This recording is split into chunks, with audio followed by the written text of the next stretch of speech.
कांग्रेस नेता राहुल गांधी और राजद नेता तेजस्वी यादव बिहार में अपनी वोटर अधिकार यात्रा को तेज कर रहे हैं। यह यात्रा बिहार विधानसभा चुनाव 2025 की तैयारियों का हिस्सा है। 21 अगस्त को यह यात्रा नवादा के वारिसलीगंज में रुकी, जहां राहुल गांधी ने मतदान सूची से कथित तौर पर हटाए गए 65 लाख नामों के मुद्दे को उठाया। हालांकि नवादा जिले के प्रशासन ने राहुल के एक दावे को खारिज करते हुए कहा कि सुबोध कुमार का नाम कभी वोटर लिस्ट में था ही नहीं। इस यात्रा में महागठबंधन के नेता एकजुट होकर सत्तारूढ़ एनडीए पर हमला बोल रहे हैं, जिससे सियासी माहौल गर्म है।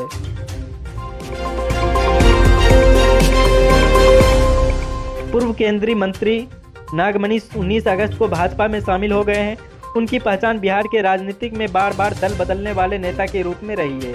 नागमणि के इस कदम से सत्तारूढ़ गठबंधन को सीमांचल क्षेत्र में मजबूती मिलने की उम्मीद है, लेकिन विपक्ष ने इसे अवसरवादी राजनीति करार दिया है। यह कदम 2025 के विधानसभा चुनाव से पहले भाजपा की राजनीति का हिस्सा माना जा रहा है। प्रधानमंत्री नरेंद्र मोदी 22 अगस्त को गया राजगीर को डरमा वैशाली रूट पर नई मेमू फास्ट पैसेंजर ट्रेन का उद्घाटन करेंगे। यह ट्रेन बौद्ध सर्किट को जोड़ेगी, जिससे बिहार के पर्यटन और तीर्थ यात्रा को बढ़ावा मिलेगा। यह परियोजना बिहार के विकास में एक महत्वपूर्ण कदम है, खासकर गया और राजगीर जैसे धार्मिक स्थलों के लिए। भागलपुर में साहिबगंज मनिहारी के बीच बन रहा 6 किलोमीटर लंबा गंगा पुल 2027 तक पूरा होने की उम्मीद है। यह परियोजना भागलपुर, साहिबगंज और कटिहार जिले के बीच संपर्क बेहतर बनाएगी।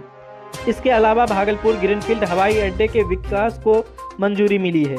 इसके लिए 2.9 करोड़ रुपये का सर्वेक्षण बजट स्वीकृत की गई है। ये दोनों परियोजनाएं बिहार के पूर्वी क्षेत्र में विकास को गति देगी।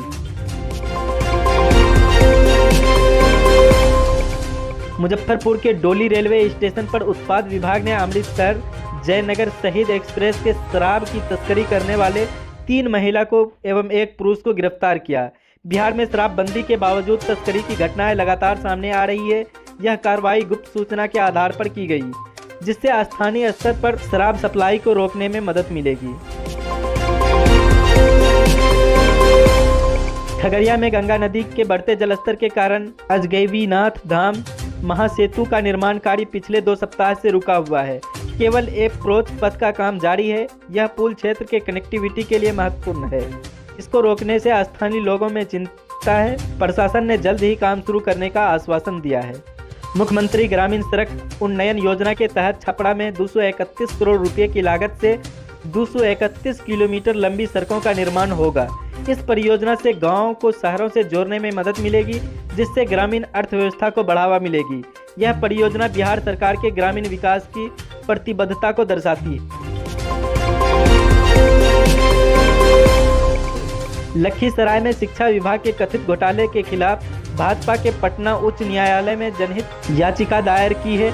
यह याचिका वित्तीय वर्ष 2022-23 और 2023-24 विद्यालय सुदृढ़ीकरण योजनाओं में से करोड़ों रुपए के गबन के आरोप पर आधारित है। यह मामला बिहार के शिक्षा व्यवस्था में पारदर्शिता की मांग को और तेज कर सकता है। पूर्णिया जिले में भूमि अभिलेखों में त्रुटियों को सुधारने के लिए सरकार ने 16 अगस्त से 30 अक्टूबर तक राजस्व महाअभियान शुरू किया है। इस अभियान के तहत उत्तराधिकार, नामांतरण और बंटवारे जैसे कार्यों को आसान बनाया जा रहा है। यह कदम ग्रामीण क्षेत्रों में जमीन से जोड़ने वाले विवादों को कम करने में मददगार साबित होगा। पटना सिटी को जाम से मुक्त करने और विकास को गति देने के लिए सरकार ने दीदारगंज से पुनपुन तक तटबंध पथ के चौड़ीकरण को फैसला किया है। इसके साथ ही पुनपुन से रसलपुर में मोरहर नदी पर एक नए पुल का निर्माण होगा, जो बाढ़ प्रभावित क्षेत्रों में आवागमन को आसान बनाएगा। यह परियोजना पटना के शहरी विकास के लिए महत्वपूर्ण है।